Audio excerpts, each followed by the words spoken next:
सर्दियों की एक यख रात थी। हवा ऐसी चल रही थी जैसे कांच की सुइयां बदन में चुभ रही हों। पूरा गांव गहरी नींद में डूबा था, मगर एक छोटी सी कच्ची झोंपड़ी से धुआं भी उठ रहा था और खुशबू भी।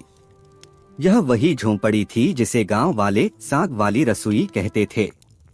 इस रसोई की मालिक थी बी रोशफाना, एक दुबली पतली कमजोर सी मगर नियत की दौलत रखने वाली औरत। उसके हाथ के साग में ऐसा जायका था कि लोग दूर दूर से सिर्फ एक प्याली साग खाने चले आते। बी रोशफाना का एक ही सहारा था, उसकी बेटी आलिया। आलिया रोजाना सवेरे जंगल के किनारे से सरसों, पालक, मेथी, बथुआ और कभी पुदीना तो कभी हरी मिर्चें तोड़कर लाती और बी रोशफाना चूल्हे पर बैठकर हांडी चढ़ा देती। चूल्हे के नीचे लकड़ियों के जलने की आवाज, ऊपर साग की खुशबू। यही उनकी जिंदगी थी, यही उनका रिस्क। बी रोशफाना के घर के सामने ही एक औरत रहती थी, नसरत। नसरत के दिल में हसद की आग दिन ब दिन बढ़ती ही जा रही थी। वो अक्सर अपनी कच्ची खिड़की से झांककर कहती, पता नहीं इस बूढ़ी के हाथ में क्या जादू है।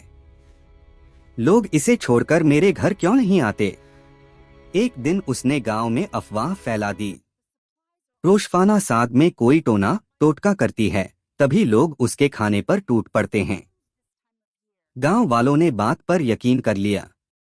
अब न कोई सलाम करता, न दुआ और न ही साग खाने आता। बी रोशफाना ने 2 बार सबको सफाई देने की कोशिश की, मगर किसी ने बात न सुनी। झोंपड़ी का चूल्हा ठंडा होने लगा, साग के पत्ते मुरझा कर रह गए और आलिया की आंखें डबडबा गईं। एक रात सर्दी हद से बढ़ गई। दोनों माँ बेटी हांडी के पास बैठी थीं कि दरवाजे पर दस्तक हुई। एक अजनबी फटे हाल का मुसाफिर कांपता हुआ खड़ा था। बोला, बीबी, कुछ खाना मिल जाए, 2 दिन से कुछ नहीं खाया। आलिया ने माँ की तरफ देखा। बी रोशफाना ने मुस्कुराहट के साथ कहा, बेटा, भूखे को दरवाजे से नहीं लौटाते। उन्होंने साग और गरम रोटियां उसके सामने रख दी। अजनबी ने शुक्रिया कहकर खाया और खामोशी से चला गया। उसके पास देने के लिए कुछ नहीं था। आलिया ने पूछा, अम्मी, हमने अपने आखिरी 2 लुक़मे भी उसे दे दिए और उसने पैसे भी नहीं दिए। बी रोशफाना ने जवाब दिया, बेटी, जो अल्लाह के नाम पर खिलाता है वो कभी खाली नहीं लौटता। रिस्क हाथों से नहीं, नियत से बढ़ता है। अगले दिन आलिया ने माँ से कहा, अम्मी, हम इस गांव में न बेचें। लोग बातें बनाते हैं। मैं पड़ोस के कस्बे जाकर साग बेचूंगी। माँ ने थोड़ा रोका, मगर आलिया ने हिम्मत नहीं हारी। वो मिट्टी के बर्तन में गरम साग और ताज़ा रोटियां रखकर कस्बे की तरफ निकल पड़ी।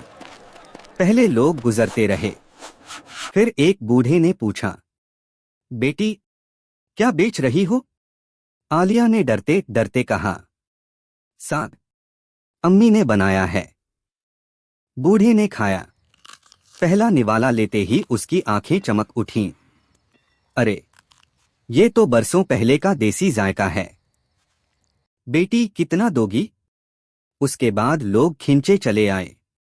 कस्बे में खबर फैल गई, एक लड़की साग बेचती है। मगर ऐसा साग कहीं नहीं। सच्चाई का पर्दा उठा। चंद दिन बाद कस्बे का एक मुअज्ज शख्स गांव आया और सबके सामने बोल पड़ा, मैंने इस लड़की का साग खाया है। इसमें टोना टोटका नहीं, मेहनत की हरारत है, दुआ की खुशबू है। तुम लोगों ने नाहक एक नेक औरत पर इल्जाम लगाया है। गांव वालों के होश उड़ गए। सब लोग बी रोशफाना के घर दौड़े आए, दरवाजे पर हाथ जोड़कर कहने लगे, बीबी, हमें माफ कर दो, हमने आपके साथ बहुत जुल्म किया। बी रोशफाना की आंखों में आंसू आ गए, मगर उन्होंने कहा, मैंने कब किसी से बद्दुआ की? अल्लाह सबके नसीब अच्छे करे। अब साग वाली रसोई फिर से आबाद हो गई। चूल्हा जलने लगा, धुआं उठने लगा और सरसों के साग की खुशबू पूरे गांव में फैल गई। आलिया दीवार पर कोयले से लिखने लगी, रिस्क हाथ की मेहनत से नहीं, नियत की सफाई से बढ़ता है। यह जुमला आहिस्ता आहिस्ता पूरे गांव की पहचान बन गया।